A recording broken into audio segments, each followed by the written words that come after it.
illallah, la ilaha illallah, Nabi Muhammad ya Rasulullah, la ilaha illallah, la ilaha illallah, la ilaha illallah, Nabi Muhammad ya Rasulullah. Bismillahirrahmanirrahim. Assalamualaikum warahmatullahi wabarakatuh. Apa khabar tuan-tuan hari ini? Alhamdulillah, syukur kepada Allah kerana kita dapat bertemu lagi hari ini insya-Allah. Dan hari ini adalah 21 April 2020 bersamaan dengan semalam 26, hari ini 27 Syakban 1441 Hijrah insya-Allah. Dan kita tinggal lagi insya-Allah dalam 4 ke 3 hari lagi untuk berpuasa di bulan Ramadan insya-Allah.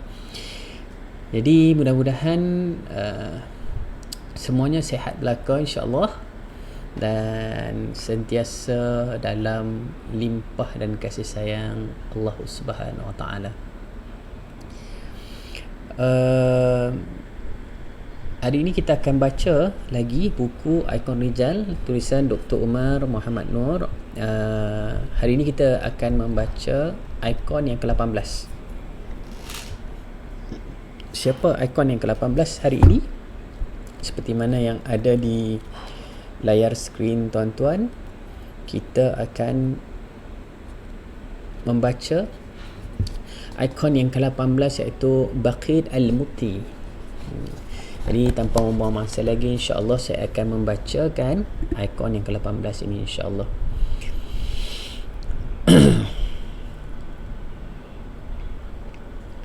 Bismillahirrahmanirrahim. Ikon 18, Baqid Al-Muti. Ilmu tidak dapat dijual beli. Dalam artikel kali ini saya ingin berkongsi tentang ulama Mesir moden. Beliau adalah Syekh Muhammad Baqid Al-Husain Al-Muti Al-Azhari. Selain menguasai ilmu-ilmu Islam, beliau turut pakar dalam ilmu-ilmu sekular. Ramai yang mengiktiraf beliau sebagai ulama terbesar di zamannya. Syekh Baqid pernah menjawat hakim syariah pada tahun 1880. Pada tahun 1921, beliau dilantik sebagai mufti Mesir. 7 tahun kemudian, beliau bersara dan memfokuskan diri untuk menyebarkan ilmu hingga wafat.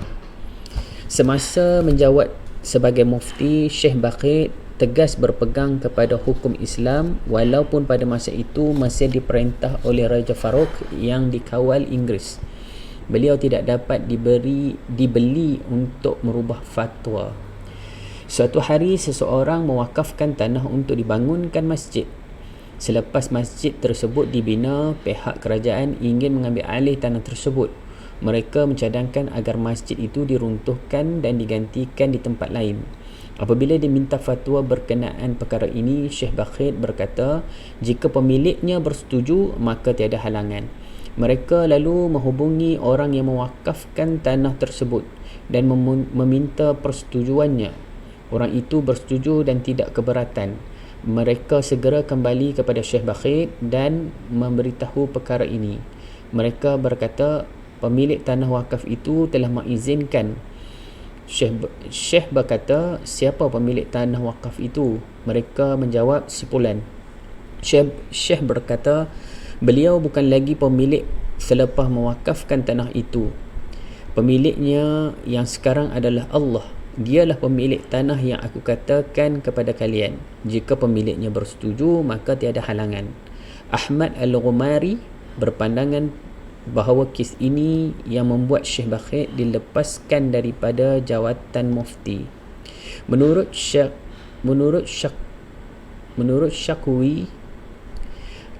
Abu Khalil Syekh Bakhit ditawarkan harta yang sangat banyak untuk merubah fatwa beliau.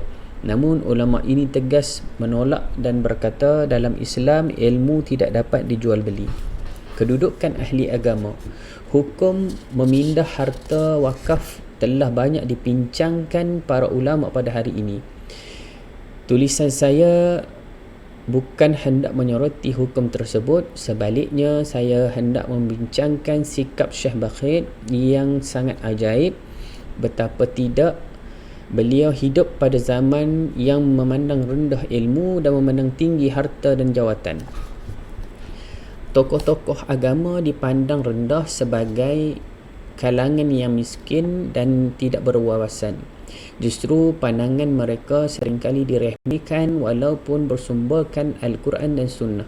Syekh Bakhit membuktikan bahawa masih ada kalangan yang memandang tinggi ilmu agama. Beliau tidak merendahkan nilai ilmu dan menjualnya dengan harga yang murah. Sebaliknya, beliau tegas menyatakan bahawa wang tidak dapat membeli ilmu. Pada hari ini keadaan masih belum jauh berubah. Masih ramai yang memandang rendah ilmu agama dan tokoh agama. Dalam dunia kerja, saya sering melihat pemilik syarikat yang memerlukan staf agama hanya untuk membaca Yasin dan doa hajat. Adapun dalam penetapan dasar dan keputusan, pandangan mereka tidak dikehendaki. Seorang sahabat yang bekerja sebagai penasihat syariah di sebuah syarikat bercerita bahawa nasihat beliau sering tidak didengar.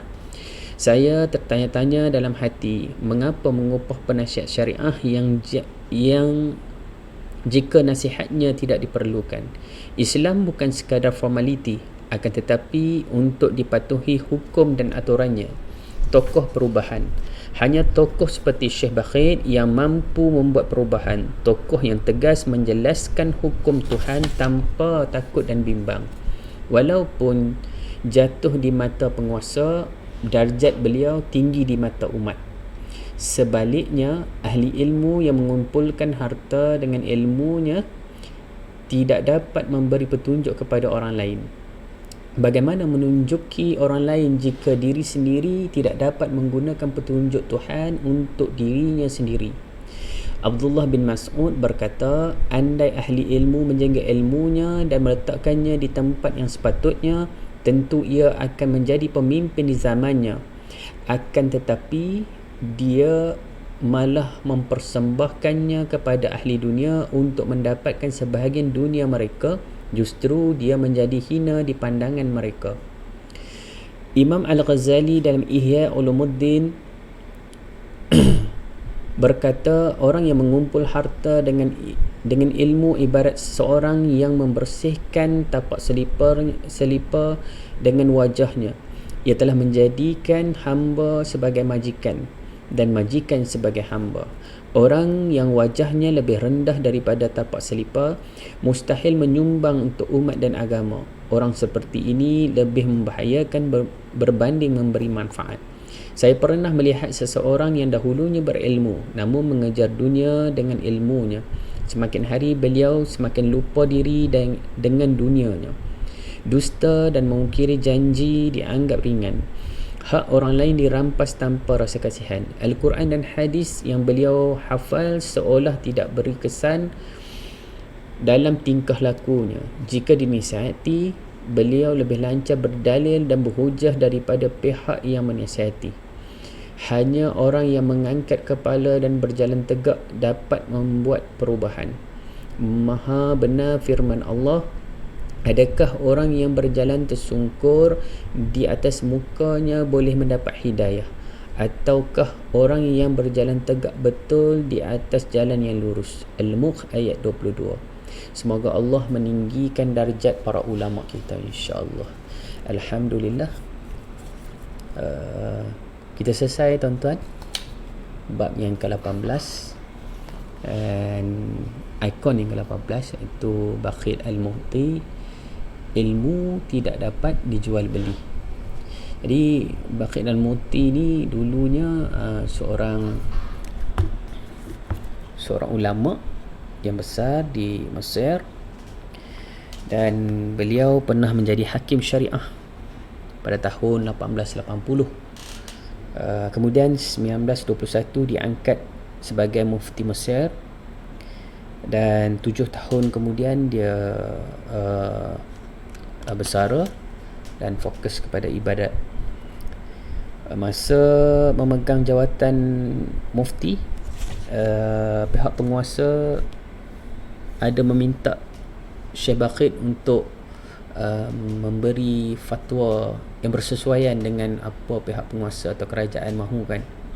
Maka Syekh Baqit tetap dengan pendirian beliau, tidak mahu mengubah fatwa berikut, dan kata Syekh Ahmad Al-Ghumari, kerana ketetapan ataupun pendirian Syekh Baqit, maka disebabkan inilah jangkaan Syekh Ahmad Al-Ghumari, Syekh Baqit terpaksa letak jawatan.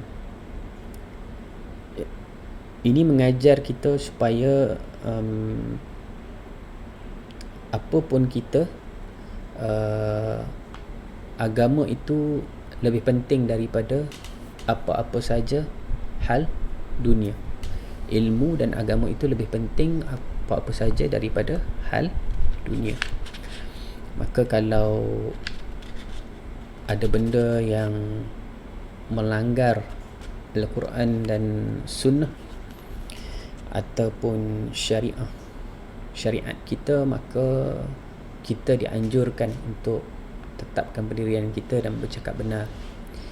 Namun penulis berkata perkara ini sangat sedikit berlaku pada hari ini. Mudah-mudahan Allah kasih kepada kita dan Allah memelihara kita, dan doa juga supaya Allah tidak uji kita dengan perkara-perkara yang berat seperti ini. Kita mungkin mudah dengar kata sipulan itu pun dia tak boleh buat, dan itu pun dia tak boleh buat keputusan.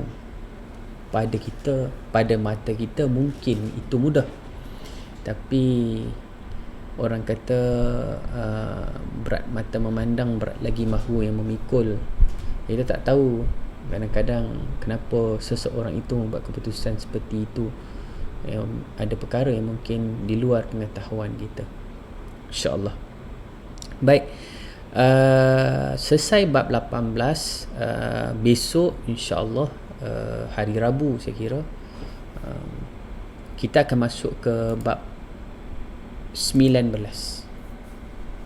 Jadi kalau kita berjaya masuk ke bab 19, Siddiq Hasan Khan, yang dengan tajuk Berbeza Namun Tetap Bersama. Berbeza namun tetap bersama, Siddiq Hasan Khan.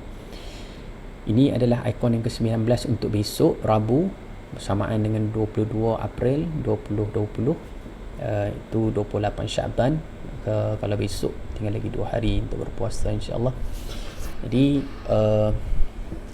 kalau kita berjaya besok untuk membaca bab yang ke-19 ni, maka kita ada lagi 11 bab lagi atau 11 ikon lagi untuk kita habiskan bacaan kita. Alhamdulillah tuan-tuan, Allah bagikan kita kekuatan istiqamah. Ini semua Allah yang pilih untuk kita duduk, dengar, baca setiap hari jam 5.30. Mudah-mudahan perkara yang kecil seperti ini mendapat ganjaran yang besar di sisi Allah Subhanahu Wa Taala. Allah juga beri keizinan untuk saya duduk depan kamera ini, dan Allah juga yang memberi keizinan kepada tuan-tuan, memilih tuan-tuan untuk menemani saya saban hari untuk sama-sama kita habiskan satu bab demi satu bab. Sebelum ni kita mula dengan ikon yang pertama, ulama yang pertama, itu Ibnu Mas'ud, dan alhamdulillah tanpa kita sedar, perlahan-lahan kita jalan satu demi satu ulama kita telusuri. Jadi kita sudah sampai ke 19, insya-Allah besok 19 ulama dah kita nak selesai. Mudah-mudahan Allah sayang dan kasih kepada kita, insya-Allah. Tambahan lagi kita nak Ramadan. Mungkin ini adalah satu ibadah sunat yang dapat kita sama-sama raih dan hidupkan insya-Allah majlis ilmu. Ala kulli hal, insya-Allah saya bercadang tuan-tuan untuk membaca lagi satu buku sahabat kita iaitu Ustaz Luqman Mokhtar dengan buku Asam Garam Rumah Tangga Nabi. Buku ni cukup seronok kerana kita akan nampak sisi kehidupan Nabi yang begitu romantik, yang begitu banyak asam garam. Nabi ni kalau kita baca buku ini tuan-tuan, Nabi ni seperti kita juga. Seperti kita tu bermaksud apa? Seperti kita itu bermaksud dia, Nabi pun adalah manusia yang biasa juga. Jadi ada masa di dalam rumah tangga Nabi dengan isteri-isteri baginda ada juga yang merajuk, ada juga yang bermasam muka, ada juga yang romantik, ada juga yang sweet. Jadi seronoklah. Jadi kita nak baca buku ni, Asam Garam Rumah Tangga Nabi. Ini adalah tulisan sahabat kita Ustaz Luqman Mokhtar. Dua-dua penulis ini dua penulis yang cukup hebat. Kita sangat berterima kasih kepada Dr. Umar Muhammad Nur dan Ustaz Luqman kerana jasa-jasa orang ataupun guru seperti ini membolehkan orang awam seperti saya ni dapat membaca mungkin kitab-kitab yang versi Arab telah diterjemahkan dalam bahasa Melayu dan diolahkan dengan bahasa yang begitu mudah. Itu pun adalah satu nikmat juga insya-Allah. Jadi saya kira setakat itu saja. Mudah-mudahan insya-Allah kita akan berjumpa lagi besok 5.30 ya, di tempat dan page yang sama iaitu Minda Akhirat dan page personal saya insya-Allah. Assalamualaikum warahmatullahi wabarakatuh.